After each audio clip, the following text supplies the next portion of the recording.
Hey YouTube, there are 3 weeks left in the season, and unfortunately, this is the last Open Great League you are going to get. So this week, Great League, Ultra League, Master League, all open, and then the following week we have a Master League Mega Edition, which could be fun if you play Master League, followed with a 2025 Championship Series Cup. So this is a Great League, as you're going to see down here, but it is a limited cup. So here's the 2025 Championship Series. Only Ice, Flying, Psychic, Ghost, and Dragon type are eligible. Uh, Legendary, Mythical, Shadow Pokemon, and Ultra Beasts are not eligible, and the following Pokemon are not eligible, right? So, gonna be a kind of somewhat random one that we have not seen before, so we'll have to see what the rankings look like. And then the last week of the season, Great League, Ultra League, Master League, but that Great League is a catch cup. So for those of you who don't know what that means, only Pokemon that you have caught during the season. So only Pokemon that you have caught since September are you able to, September 2nd here, are you able to play with. So if you want to try and hit Great League Legend during the Open Great League, now is your chance. So we're going to go over some teams here, starting with some rankings of Pokemon, just to see if anything has changed. I will highlight one thing in a second here. But for the most part, we have not had a significant change in the meta. It's just the same old meta Pokemon. Dragons up here. A lot of grounds, waters, grounds, ghosts dominate the meta. Those three are super meta typings, and not surprising, ghost, half rock with Credilli just makes it strong, but water, ground, ghost, ghost, ground. And then you got some dragons in here, Altaria, Dragonair. Corviknight's been super meta. Goodra. So there we go. 15, top of the 15 Pokemon are basically pretty much all those same typing Pokemon. Then you get to some sort of other ones down here. I was going to highlight there is a new Pokemon out. It is top 50 ranked. Number 49, Spidops. I did use it in the Jungle Cup. So I wasn't impressed with it. People have said two things. One is, although ground was a typing in that meta, there was a lot of like flyers and stuff. So there's a lot of like Altarias and Gyarados. So maybe not as many grounds used as Open Great League would normally see, because there's like Bastiodon and there's Carbink in the Open Great League. So there's a lot more grounds to deal with those. And if there's more ground, a bug will resist ground. So it may have more play in the Open Great League. Other people have said that, I use it on the lead. People have said that it's actually a pretty nice or better play as safe swap, because if you have two moves, Lunge and Rock Tomb, which both lower the opponent's attack. So if you get in as a safe swap and then you get like two Shadow Claws through, you're suddenly getting to those moves that lower the opponent's attack quicker, and it makes it overall a better matchup for the Pokemon. So just be aware that you may see those a little more. It's a bug, so rock and fire are going to be the main things to beat it. Does it have a third weakness? Flying. And then it's going to be as the main answer to a fighting Pokemon or a ground Pokemon. Grass too, but yeah, I guess it could come in against Credilli, but Credilli again has Rock Tomb, which would hit super effective against the bug. So kind of a wash to a certain extent there. Okay, so let's take a look at some teams. Teams that I showcased late, and then a couple of them from earlier. I think I'm gonna hit Legend with the team. I don't know if I'm gonna showcase this to teams. I don't have any other Great League teams ready, so I have one older one, but I have one that I really want to try and hit Legend with. But I may have to showcase it before because I may not have enough videos. One of these Pokemon is on that team. Goodra, Jirachi, Charizard. Goodra is the dragon. I didn't label the Community Day move. Thunder Punch is a Community Day move here. Very spammy, and it's got more bulk than most dragons, which makes it very strong. Charizard, Shadow Charizard, used it a lot in the Jungle Cup to hit 2900 Elo. So spammy, man, with Ember. So you're only 8 to an Air Cutter and 12 to a Blast Burn. And resist it or not, things do not want to take a Shadow Blast Burn from a Charizard. So there, and Jirachi is a safe swap. You can use other safe swaps. I think they just used. It's got some interesting coverage, right? You have Confusion, which will hit neutral for a lot of things. The things that it's resisted by, Steel and Dark. You have Aura Sphere, which is super effective. And then you have Doom and Desire for some of the main things you're going to see in like Credilli. You are also have Steel, so Credilli you wall all the moves. So it isn't kind of like an very usable safe swap, not one that you have to use. You can sub out other things. Pharaoh, Dusclops, Carbink. This is more or less a balanced team. Pharaoh on the lead, gonna have problems with like electric and ice. Dusclops is a safe swap. Carbink in the back. Carbink gonna have problems with ground, so you can kind of deal with that with your Pharaoh. You can also replace Carbink for Bastiodon. I think they more or less work the same way. And in fact, if you look at the rankings, I went over this, I forget which video. Carbink is now ranked like 130 something. And it's not because it's like it sims that bad against the main meta, but what the score essentially gives it is that Carbink and Bastiodon more or less play the same role, right? You have Rock Throw over Smackdown user, you have a rock type move, and then you have a different secondary move, Flamethrower versus Moonblast. So a lot more people are using Bastiodon because of two reasons. One is you have a ton of Scizor around right now, and Scizor has Bullet Punch, and Bullet Punch is double super effective. It's super effective on the rock and super effective on the fairy. So you are double weak to Bullet Punch user as opposed to Bastiodon, which is half steel, so you resist. That half steel typing also picks up a bunch of secondary resistances and stuff.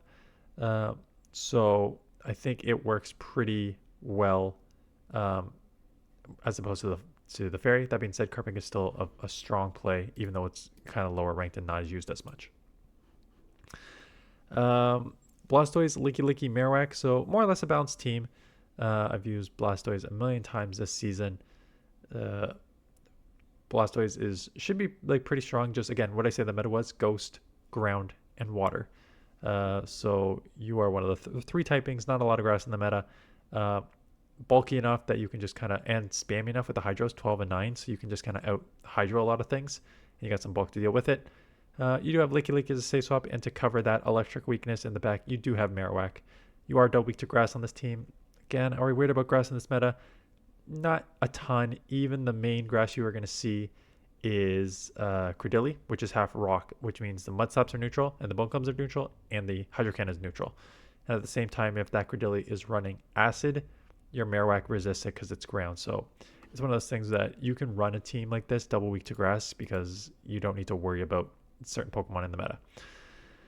Talonflame, Credilli, Scizor. This is a team I used because I know Scizor is very strong. It only has one weakness, and I think Scizor is Scizor on me? I think Scizor is on the potential legend team too. So you got two now. And a third one actually has already been shown. So all three of the Pokemon I'm using have been on these first like 4 teams here. Scizor is very strong because it is only weak to fire.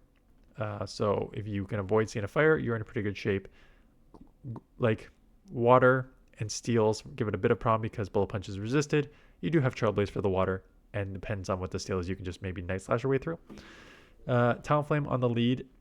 What makes Talonflame very strong from the Shadow version is that it can, even in bad matchups against like what I was gonna say, the electric Dedenne, you can kind of flame charge your way through that matchup, and you'll take it to the 2 shield, and they'll be at like 2 HP. So it's not the worst Pokemon you're gonna see. It's gonna have problems with rock, which is why you have Credilli as a grass and Scizor as a steel to deal with the rock in the back. Obviously, Credilli is your safe swap. I've used Credilli on my last Jungle Cup team with Bullet Seed. You know, I think Acid is better because if you look at the damage per turn in the actual counts here, it's only a little slower to get to the first. It's 14 versus 12, and the rest of them are still 12. So it's actually, I think, better to use Acid. However, if your team like this one is double weak to water, and then you're not double weak to water, but like Talonflame is weak to water and Bullet Punch is resisted by water, you could run Bullet Seed, Credilli, get to the first Grass Knot faster, and hitting super effective with that Bullet Seed as opposed to neutral with Acid there. Plus there's a lot of ground, so you hit super effective with the Bullet Seed as opposed to resisted with Acid. So there's an option there. Dusclops, Marowak, we looked at a similar pairing with a different lead. This time it's Charjabug. Charjabug was my go-to at the Toronto Regional a couple of years ago. It is so strong. Now it's disappeared a bit because of the meta being very ground heavy. So you really don't want to get into like a ground matchup when you have a bug. Or electric at that, sorry. Being half bug means you neutralize ground. So you're only taking neutral to ground. And you would be surprised with its bulk and with those X-Scissors coming at a decent pace, 12-8 here, you actually do quite well against stuff like Gastrodon. Like you will take this, you can, I think, take it out in 2 X-Scissors because Voltage is only single resisted. And the speed is fantastic compared to like Water Pulse. So don't sleep on something like Charjabug because you are worried about the grounds. Obviously, you need to cover like Clodsires an issue because Clodsires have poison, so it'll resist everything here. So you need to figure out if you want to run Crunch with this thing or just have 2 answers for it in the back here. Scizor, I kind of only gotten over why it's so strong. This is just truly pairing 2 of the top 5 bulkiest, strongest Pokemon with it. Corsola and Azumarill. Corsola is a ghost, but extremely bulky and nice coverage with the Power Gem. And then Azumarill is a water Pokemon to deal with the fires and bulk in itself. So basically kind of 2 shielding, Scizor, and kind of running through with the back Pokemon for alignment. Corsola is only weak to Ghost and Dark. Azumarill is a fairy, so it'll deal with the Dark. And then you can kind of combo the rest here. And I'm only just showing one from Axon, not because I care about the team too much, just the pairing of Altaria and Empoleon. This has been the go-to pairing for most people since basically season turnover. I've seen this pairing a million times. You've seen, if you just play Jungle Cup, you've seen the pairing of Scizor and Altaria a million times. It just works extremely well, where Altaria is weak to Fairy and Ice, and you have Scizor or Empoleon that will resist it, and then Empoleon's like weak to fighting, and Scizor's weak to fire, so and Altaria will deal with those. So very strong pairing. The Steel Altaria core, you're going to see some variation of it out there using Malamar as a safe swap here. Choose your safe swap. And yeah, go from there. So we'll see how it goes this week for Great League. Again, I'm probably not covering Ultra League Master League. I'm sorry. I know I've got some loyal subscribers who love Ultra League and Master League, and you are definitely not getting that from this channel much this season, if not anymore. It's just unfortunately the way that I'm playing it. Like, I'm not even playing Ultra League anymore. I've obviously never played. Well, I loved Master League before they made it XL, but I haven't played Master League really since it's been XL. And even Ultra League, like, they're usually running a Great League variation on, and I'm just going to the Great League, even though Ultra League is still a good league. I think it's just the accessibility issue that people are not playing it. Most people aren't playing it, which makes it a view type issue. Anyways, so that is it. Good luck on the final push. Hit me up with those Great League teams early. Again, I've kind of mentioned this before, and I just noticed this with the Jungle Cup. Like, I was going through my submissions on Monday, and I'm getting like 1 to 2 new Jungle Cup teams on like the Monday. But like, if you want me to showcase your team, it needs to be like 4 days before the league ends, not day end, because I've already shot my videos a couple days in advance for most of these. So appreciate those who do submit. Link in the description if you want to submit your battles. Within the first few days, pretty much guarantees you will be showcased. Towards the end, unlikely. Anyways, that is it. Thanks for watching. See you guys on the next one.